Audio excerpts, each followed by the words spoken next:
शिवसेना का भोपू सामना उटपटांग टिप्पणी कर हर बार बस अपना मजाक बनवाता है। इस बार सामना में लव जिहाद पर टिप्पणी की गई और इसे बीजेपी की राजनीति का हिस्सा बताया गया। सामना में कहा गया कि भाजपा को हिंदुत्व की लौ लगी है, लव जिहाद उनका नया हथियार है। पश्चिम बंगाल चुनाव के बाद यह हथियार भंगार में चले जाएंगे। लव जिहाद का मामला कहीं शुरू होगा तो वो पाकिस्तान और बांग्लादेश है। देखिए रिपोर्ट। देश में बढ़ते लव जिहाद के मामलों के बाद अब एक नई बहस छिड़ी हुई है। यूपी के सीएम योगी आदित्यनाथ ने जब से इस मामले में कानून बनाए जाने की बात की है, तब से कई और राज्य में भी लव जिहाद के खिलाफ कानून बनाए जाने की बात की जा रही है, लेकिन महाराष्ट्र की सरकार ने इस पर सहमति नहीं जताई।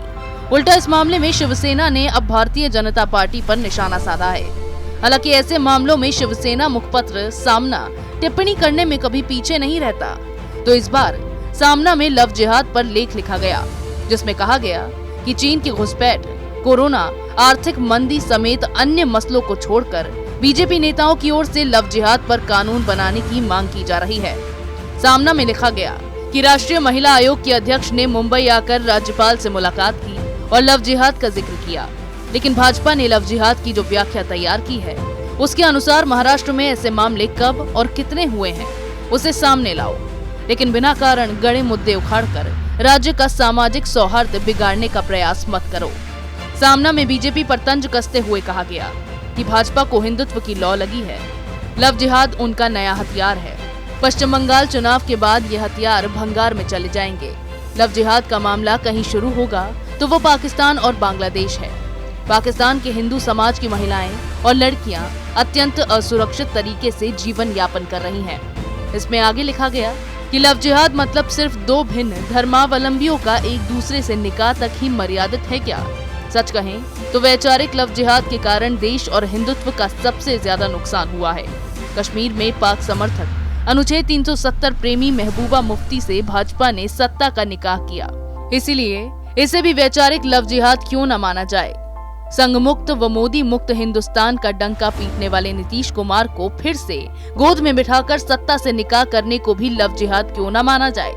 हिंदुत्व की रक्षा हर स्तर पर होने की आवश्यकता है। ये सिर्फ रोटी बेटी व्यवहार और चुनाव तक सीमित ना हो। सामना के लेख में कहा गया कि लव जिहाद की जड़ पाकिस्तान में है और अब जड़ को उखाड़े बिना कोई विकल्प नहीं है, ये समझ लेना आवश्यक है। लव जिहाद की कमर तोड़नी हो तो उसकी जड़ मतलब पाकिस्तान पर हमला करो, मतलब हिंदुस्तान के हर राज्य में इसको लेकर आंदोलन और कानून आदि बनाने की नौबत नहीं आएगी। अब उत्तर प्रदेश, मध्य प्रदेश और हरियाणा जैसे भाजपा शासित राज्यों में लव जिहाद के विरोध में कानून बनाने की हलचल शुरू है। जिन हालातों में शिवसेना, एनसीपी और कांग्रेस की महाविकास अघाड़ी सरकार बनी, उस पर सामना में लिखा गया कि 1 साल पहले सुबह लव जिहाद हुआ था, फिर भी महाविकास अघाड़ी की सरकार आई और टिकी, ये टिकने वाली है।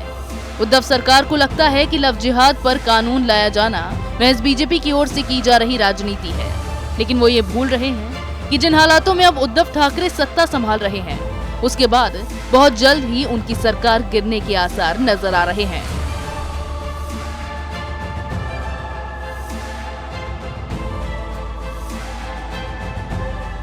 पश्चिम बंगाल में विधानसभा चुनाव 2022 में होने हैं।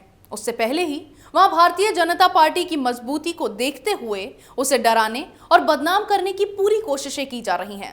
लव जिहाद पर कानून लाया जाना किसी तरह की राजनीति नहीं, बल्कि इसका शिकार होने वाली लड़कियों के लिए सुरक्षा है, जिससे उन लड़कियों को उनका वो अधिकार मिल सके जिससे वे वंचित रह जाती हैं। ऐसे में यूपी में इसे लेकर कानून लाया जा चुका है और कई और राज्यों में भी लव जिहाद पर कानून लाए जाने की पूरी तैयारी की जा रही है। इसी तरह की खबरें मैं आप लिए लाती रहूंगी, तब तक के लिए बने रहिए हमारे साथ। अगर आपको हमारा वीडियो पसंद आया हो तो इसे लाइक करें, हमारे चैनल को सब्सक्राइब करें और हाँ, बेल आइकन दबाना ना भूलें ताकि आप तक हमारे वीडियो की नोटिफिकेशन पहुंचती रहे। आप अपना सुझाव हमें कमेंट बॉक्स में दे सकते हैं। हमारे साथ जुड़ने के लिए शुक्रिया।